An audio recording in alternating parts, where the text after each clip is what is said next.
Hi అండి, welcome to Rekha channel. ఈ వీడియోలో పప్పు చెక్కల్ని ఎలా తయారు చేసుకోవాలో చూద్దాం. మేము పప్పు చెక్కల్ని నిప్పట్ అని కూడా అంటాము. ఈ పప్పు చెక్కలు చాలా క్రిస్పీగా కరకరలాడుతూ చాలా బాగా వచ్చాయి. ఒకసారి మీరు కూడా ట్రై చేయండి.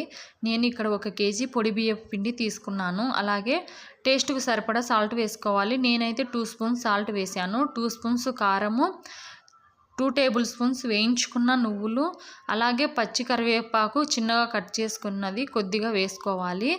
తర్వాత చిల్లీ ఫ్లేక్స్ కూడా వేసుకోవాలి. అది ఆప్షనల్ మాత్రమే, నేనైతే వేసాను. తర్వాత ఒక హాఫ్ అన్ అవర్ ముందు నానబెట్టుకున్న పెసరపప్పు కూడా వేయాలి. పెసరపప్పు ప్లేస్లో శనగపప్పు అయినా వేసుకోవచ్చు, అది మీ ఇష్టం. తర్వాత వీటన్నిటిని మనము పిండిలో బాగా మిక్స్ చేసుకోవాలి. పిండిలో బాగా మిక్స్ చేసుకున్న తర్వాత బటర్ను వేసి బాగా కలుపుకోవాలి. రూమ్ టెంపరేచర్లో ఉన్న బటర్ తీసుకోండి. నేను ఇక్కడ 1 కేజీకి 50 గ్రామ్స్ బటర్ తీసుకున్నాను. బటర్ ప్లేస్లో ఆయిల్ వేడి చేసుకొనైనా తీసుకోవచ్చు. ఈ విధంగా బటర్ అంతా మనకు బాగా కలుపుకున్న తర్వాత ఇప్పుడు వేడి నీళ్ళు తీసుకొని మొత్తం ఒకటేసారి వేయకుండా ఒక సైడు నుంచి కొద్దిగా కలుపుకుంటే పిండి మొత్తం కలుపుకోవాలి. ఈ విధంగా కలుపుకున్న తర్వాత ఫైనల్గా ఒక ముద్దలాగా తయారు చేసుకొని ఒక 5 మినిట్స్ అలా పక్కన ఉంచుకోవాలి. ఇప్పుడు మనము కావాల్సిన సైజులో చిన్న బాల్స్ లాగా తయారు చేసుకొని పప్పు చెక్కల్ని ఒత్తుకోవాలి. నేను ఇక్కడ ఒక ప్లాస్టిక్ పేపర్ తీసుకొని దానికి ఆయిల్ అంటించి ఈ విధంగా ఒక కింద ఫ్లాట్గా ఉన్న ఒక బౌల్ తీసుకొని ఈ విధంగా ఒత్తాను. మీ దగ్గర ఏది ఉంటే అది తీసుకోండి. ఈ విధంగా ఒత్తినా మనకి బాగా వస్తాయి.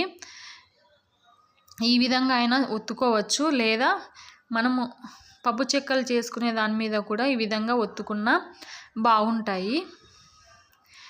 మీకు ఏది అవైలబుల్ అనిపిస్తే అది చేయండి. ఈ విధంగా అన్నీ ఒత్తుకొని ఒక ప్లేట్లో తీసుకొని ఇప్పుడు డీప్ ఫ్రైకి సరిపడా ఆయిల్ పెట్టుకొని ఆయిల్ బాగా వేడెక్కిన తర్వాత ఈ పప్పు చెక్కల్ని మనము ఆయిల్లో వేసి ఫ్రై చేసుకోవాలి. మనము ఏ సైజులో కావాలనుకుంటే ఆ సైజులో చేసుకోవచ్చు. నేనైతే మీడియం సైజులో చేసుకున్నాను. ఈ పప్పు చెక్కలు మనకు లైట్ గోల్డ్ కలర్ వచ్చేంత వరకు ఫ్రై చేసుకోవాలి. మరీ ఎక్కువ డార్క్గా అవ్వకూడదు. ఈ విధంగా అన్నిటినీ ఫ్రై చేసుకున్న తర్వాత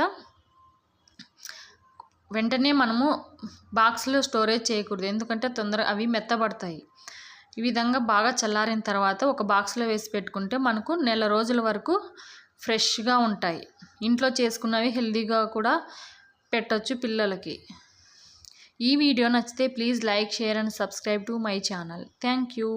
బాయ్ ఫ్రెండ్స్.